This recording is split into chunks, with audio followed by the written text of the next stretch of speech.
lo dijo en la primera hora. Muy bien, 7:37 de la mañana, gracias. Escuchemos a Juan Pacimiño con su visión sobre el desarrollo del juicio político al presidente de la República. Revisemos otra visión, nos vamos al otro lado. El jurista Gonzalo Muñoz está aquí en nuestra mesa de trabajo. Le hemos invitado al doctor porque además en los últimos días, en las últimas semanas, públicamente ha expresado su postura y su desacuerdo con la manera como se está tramitando este juicio político y la causal de peculado. Vamos a profundizar con nuestro invitado. Doctor, qué gusto, bienvenido. ¿Cómo le va? Estimado Fabricio, muy buenos días a todas las personas que nos escuchan hoy en la mañana por Radio Sonorama en Primera Plana. ¿Cuál es, se plantea el peculado como causal para enjuiciar políticamente al presidente y eventualmente buscar su censura y destitución? ¿Hay solidez en esa acusación más allá del dictamen de admisibilidad de la Corte Constitucional, doctor? Fabricio, quiero empezar mencionando un asunto. Recordemos que la acusación constitucional planteada por los legisladores en el Parlamento, como la ciudadanía conoce, ¿no es cierto?, incluía 3 causales. 2 por concusión y 1 por peculado. Las 2 de concusión estaban relacionadas por la supuesta omisión del presidente de la República. En el caso de Hernán Luque en las empresas públicas se habló de que el presidente había reformado la ley por el decreto 163, y la otra de concusión, pues que en realidad era un tráfico de influencia, un posible o supuesto tráfico de influencias del señor Ítalo Cedeño en Petroecuador, por la esposa, pues donde no había un nexo causal lógica, una unión entre lo que hizo o pudo haber cometido el presidente de la República y lo que se le estaba imputando. ¿Qué es lo que dice la Corte Constitucional? Se aleja del precedente que yo estaba casi seguro que iba a ser algo así, porque el precedente que en el dictamen de Jorge Glass se remitió prácticamente a hacer una apelación del Consejo de Administración Legislativa, es decir, convirtió a la Corte Constitucional única y solamente en un ente que revisaba lo que ya hizo el CAL y revisaba prácticamente las firmas al amparo del 129 de la Constitución, y nunca se centró bien en analizar el numeral 2 del artículo 148, es decir, si se singulariza bien la infracción y si la tipicidad cabe en las causales. ¿Eso no hizo la Corte Constitucional? Eso no hizo en el anterior dictamen. ¿Eso no hizo en el dictamen de Glass? Sí, fue un dictamen bastante flojo, más allá que la situación... ¿El del 2017? El 2017. Verá que era otra corte, no era esta, sino la corte que todavía existía antes del Consejo de Transición de los de Trujillo. Totalmente, fue un dictamen bastante flojo y la Corte se aleja de ese precedente. ¿Y qué es lo que nos dice? A ver, yo sí tengo que analizar la acusación. No tanto en el fondo, pero sí ver que no sea irracionable y que los hechos que se le imputan no sean imposibles. En las 2 primeras causales, pues, y ya se dijo lo que se tenía que decir, no tiene ninguna conexión lógica, el nexo causal se contradice en las propias acusaciones, lo que es imposible que se pueda determinar que el presidente de la República ha cometido el delito de concusión en ambas infracciones políticas que se le querían imputar. Posteriormente, la Corte, en mi criterio, de manera equivocada, yo desde un inicio dije que habría que respetar a la Corte Constitucional porque ha sido el organismo que más ha garantizado la institucionalidad en el país, que ha emitido jurisprudencia a favor del desarrollo progresivo de los derechos en el Ecuador. Sin embargo, pues no siempre se puede estar de acuerdo con sus fallos y dictámenes. Este es un caso. Para mí la Corte tuvo que haber aplicado el mismo estándar que aplicó para los delitos de concusión, también en el delito de peculado, que desde mi punto de vista es el más descabellado de todos. ¿Cuál es el estándar que aplicó para las 2 acusaciones de concusión y que usted dice no se aplicó para la acusación de peculado? Que eran irracionales, ¿ya?, e imposibles. Sí, eso es lo que aplica la Corte Constitucional bajo ese criterio, la imposibilidad del cometimiento de ambos delitos. Por ejemplo, en el caso de concusión, ¿por qué la Corte dijo que eran inaplicables e imposibles? ¿Cuál fue la argumentación que generó la Corte para no calificar y no emitir el dictamen de admisibilidad en esas dos acusaciones? Porque en la acusación constitucional ahí mismo ya nunca se pudo determinar y se contradecían a sí mismo respecto si el presidente conocía o no. Había partes donde decía se infiere que el presidente ha conocido o se infiere que no ha conocido. Había contradicción en la propia acusación constitucional. Entonces, en tal virtud, pues la Corte lo determinó como imposible o irracional, al igual que el tráfico de influencias en la causal 2, que estaba disfrazada de un delito de concusión. ¿Qué es lo que nos dice en la de peculado? Ahí me parece interesante el criterio de la Corte Constitucional, porque alega que en este caso no se estaría incurriendo un hecho irracional o imposible, sino que se podría aducir lo que la Corte determina una veracidad mínima. En español quiere decir que por lo menos aquí, en este caso, pues no se está faltando la verdad de manera tan expresa, no tiene algo mínimamente veraz, y eso es lo que determina la causal de peculado, cuando desde mi punto de vista, pues la responsabilidad política, en este caso penal, es imposible que exista, administrativa tampoco, no puede llegar jamás al presidente de la República. ¿Por qué hablamos de que es imposible la responsabilidad política? Tal vez lo penal se puede discutir, pero lo político, al fin y al cabo es el presidente, y el presidente es el que designa. Penal, ¿por qué no, Fravicio? Tú que eres un experto en todo y tienes una memoria impresionante de todo lo que ha pasado en el ámbito legislativo. Estoy casi seguro que para que la Fiscalía inicie una investigación sin necesidad del informe de Contraloría en casos de responsabilidad penal, cuando hay indicios de responsabilidad penal en un examen especial, se modificó después. Tú recordarás que el Código Integral Penal determinaba que para iniciar una acción penal por peculado... Se requería el informe de responsabilidad penal de la Contraloría. Exactamente. Eso se reformó. Exactamente, se reformó, si mal no estoy, en el año 2019. Sí, me parece. Entonces, en el 2018, pues no hay un solo informe de Contraloría, ni siquiera en el que se basan, para poder plantear una posible responsabilidad penal que deriven de ese informe. ¿Ya? Y entonces, a tal punto que en las 13 recomendaciones de este informe de Contraloría por el caso Flopec, ¿no es cierto?, de Amazonas Tankers, nunca se establece, en primer lugar, para que los ciudadanos que nos escuchan lo tengan claro, nunca se determinó responsabilidad penal contra nadie. ¿Ya? Nunca se sugirió la terminación unilateral del contrato. Entonces, si existía este informe de Contraloría, ¿cómo se va a aducir una responsabilidad al presidente de la República si el sustento para este propio caso, que es el informe de Contraloría, no lo determina? Ahora bien, el presidente ayer ha dicho que va a acudir a la Asamblea, ha ratificado que va a acudir a la Asamblea. El tema es que no es optativo que vaya a la Asamblea. O sea, la Comisión de Fiscalización puede delegar, pero el momento que llegue el juicio político al Pleno, tendrá que ir sí o sí el presidente. ¿Usted cómo ve este escenario que sería inédito en la historia reciente del Ecuador, doctor? A ver, a mí me parece acertado que el presidente de la República haya mencionado que no va a aplicar el mecanismo coloquialmente conocido como muerte cruzada o al amparo de la Constitución, la disolución de la Asamblea Nacional, al amparo del artículo 148, las causales 2 y 3, justamente porque podrían malinterpretarse que las está aplicando, que está aplicando esta causal para no defenderse del juicio político. Yo pienso que el que nada debe, nada teme.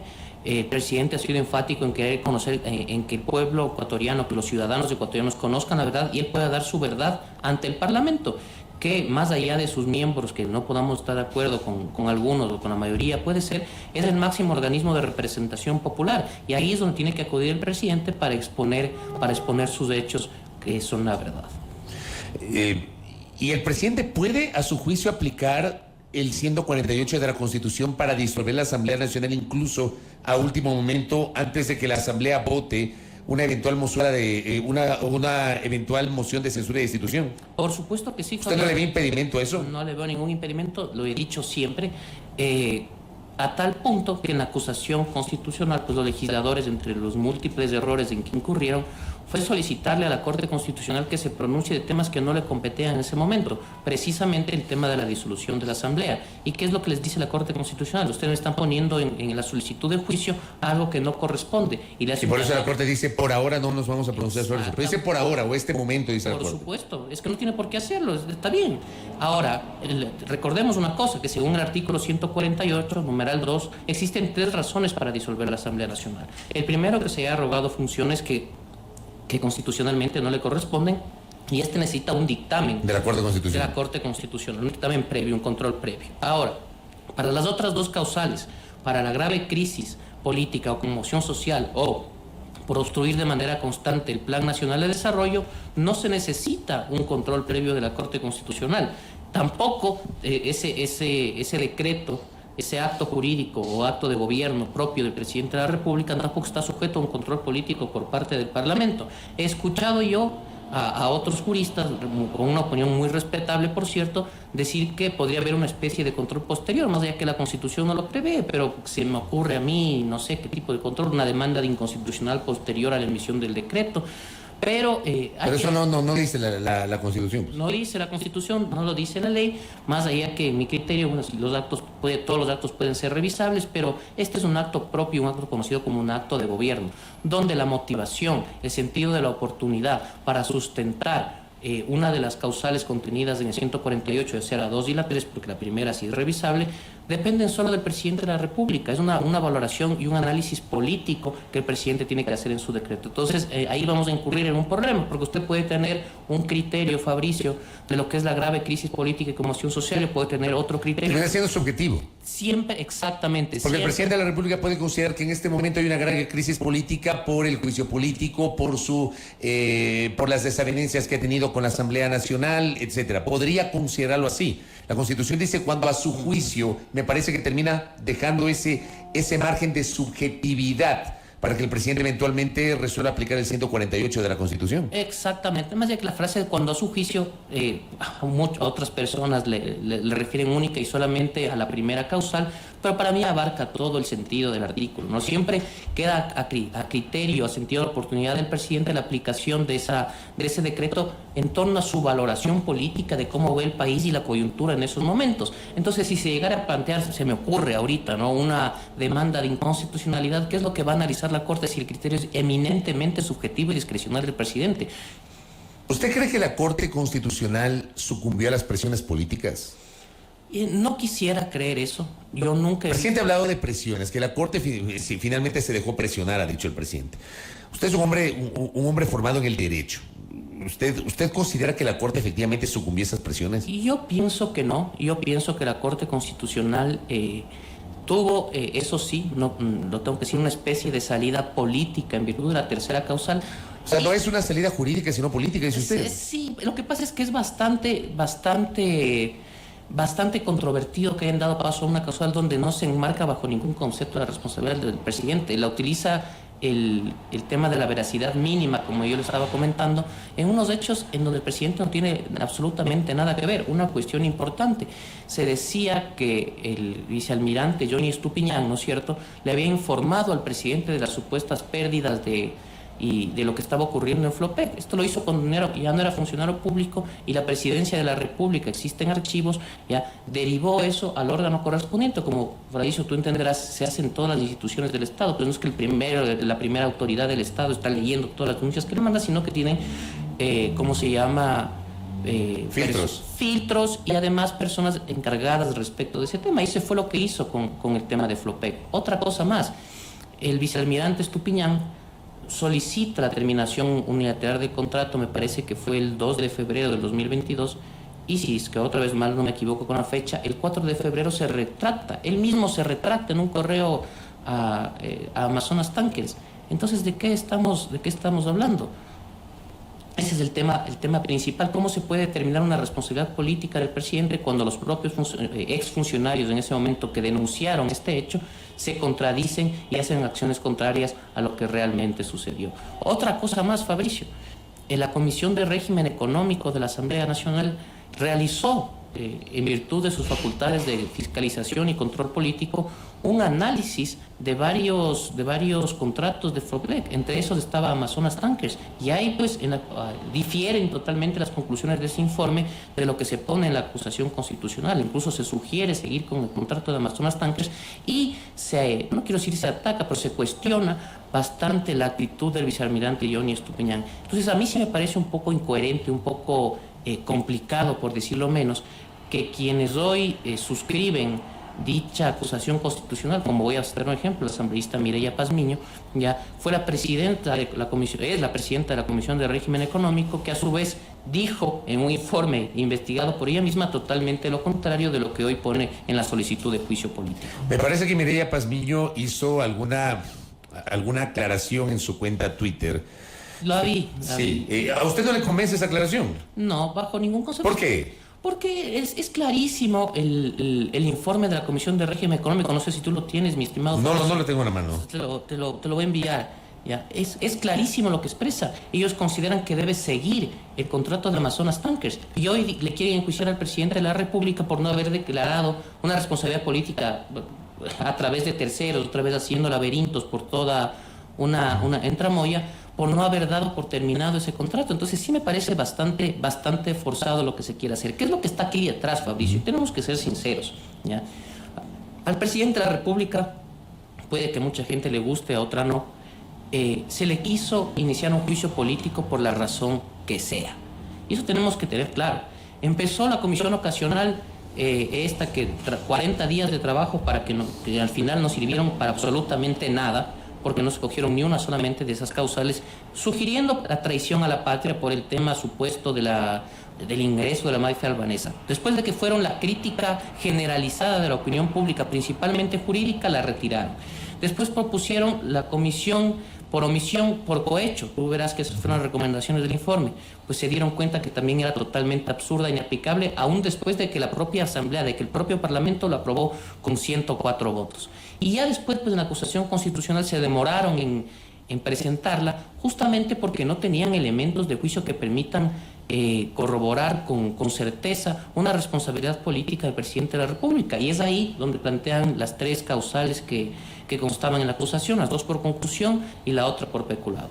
Las dos primeras, como ya dijimos, no pasaron el filtro de admisibilidad de la Corte Constitucional por considerarlas imposibles e irracionales, y la tercera, pues que yo tengo ahí una visión distinta a la de la Corte Constitucional, que tampoco tuvo que ser admitida. Ahora tendrá que ser analizada en virtud de la Comisión de Fiscalización, donde se estudiará el proceso político y donde el presidente de la República, a través de sus abogados, tendrá que confirmar su inocencia, en este caso, pues que no tiene, desde mi punto de vista, ningún tipo de responsabilidad. Hablando de la asambleísta Mireya Pazmiño, ella publicó en su cuenta Twitter: el 2 de febrero del 2022, como asambleísta, dirigió un oficio a Lasso advirtiendo de anomalías en Flopec.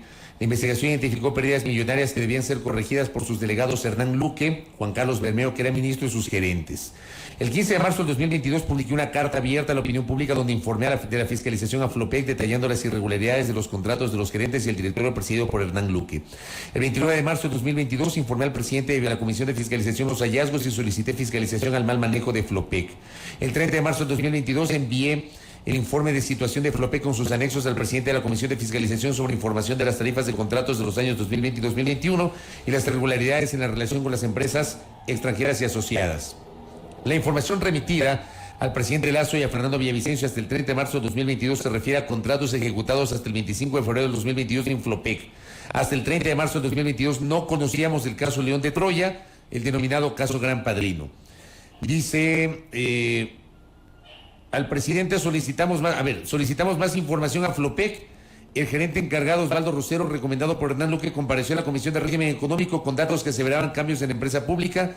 El informe de régimen económico del 31 de octubre del 2022 toma en cuenta anteriores recomendaciones de la Contraloría para que realice análisis económicos, técnicos y legales sobre el contrato con Amazonas Tankers y las irregularidades en su manejo. No se conocía del caso León de Troya.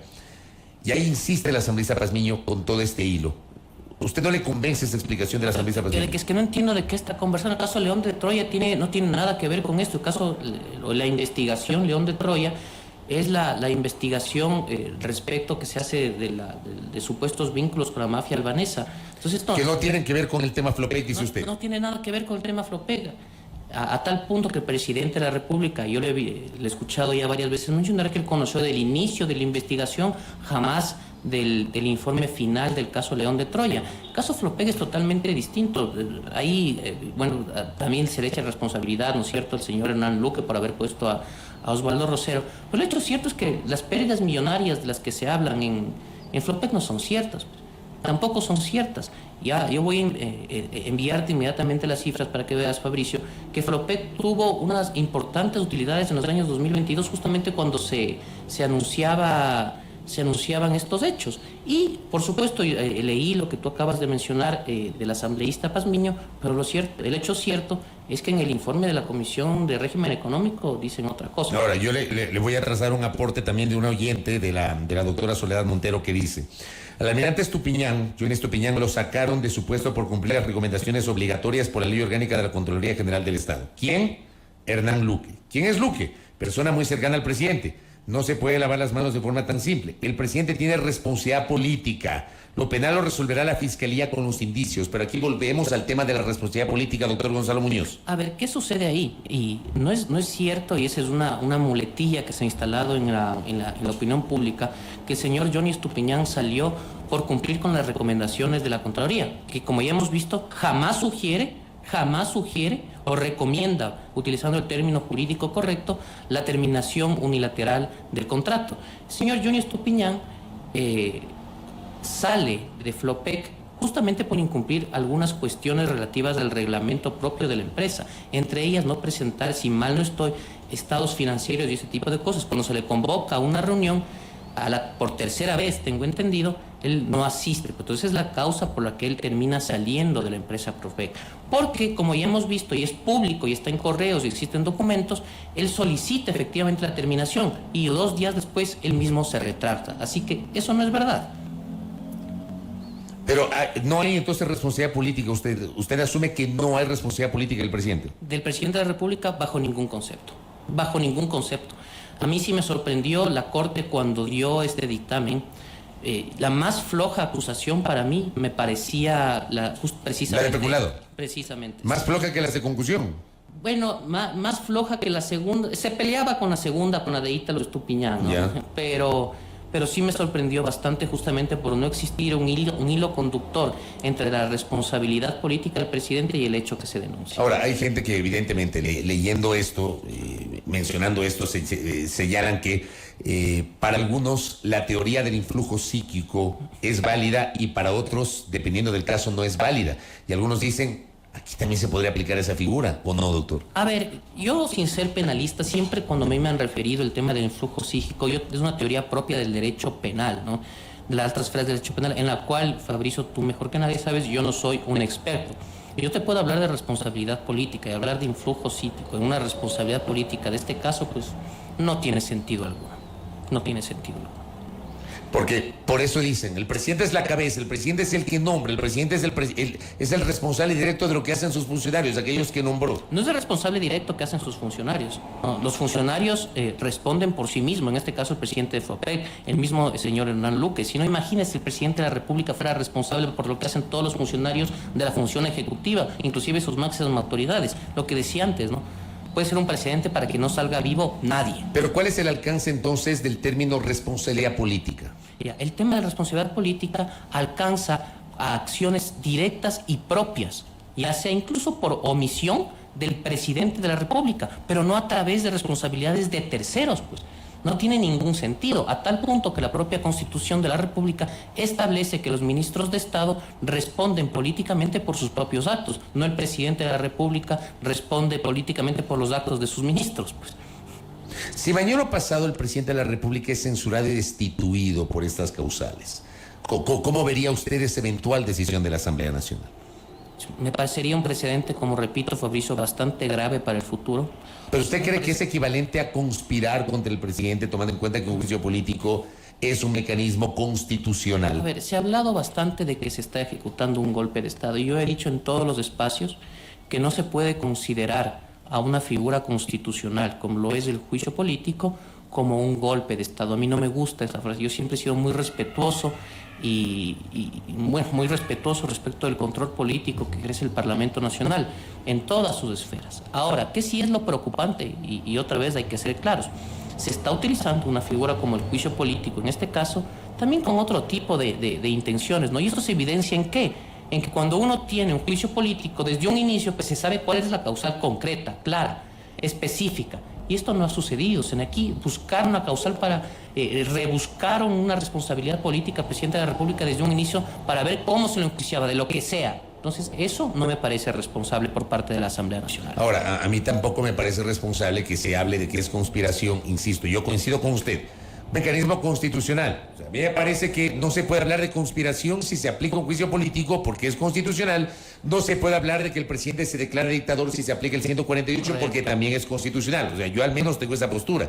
Pero sobre este caso del juicio político, al fin y al cabo pasó un filtro. Y el filtro fue la Corte Constitucional. Totalmente. O sea, no es que solamente un asambleísta, un bloque, un grupo de legisladores decidieron llevar a juicio político y el presidente directamente va a juicio político.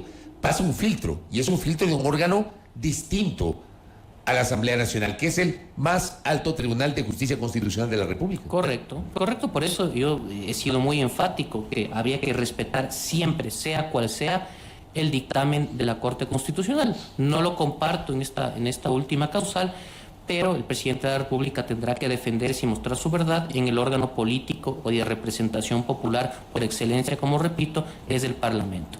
Llamarle a golpe, conspiración, no me parece lo correcto, al igual que, como tú bien dices, Fabricio, pues que en caso de que se aplique el artículo 148 de la Constitución en cualquiera de sus causales, jamás se podría llamar un intento de dictadura o algo parecido. Correcto, doctor. Gracias por el tiempo. Muy amable. Mi estimado Fabricio, siempre un gusto estar en Radio Sonora. Gracias al doctor Gonzalo Muñoz, jurista con su posición. Vean ustedes, tuvimos primero a Juan Pazmiño y ahora tenemos a Gonzalo Muñoz, posiciones contrapuestas dentro de este debate en torno a la intención de llevar adelante un juicio político en contra del presidente de la República. 8:03, pausa en la primera hora. Primera plana, todas las noticias, todas las voces.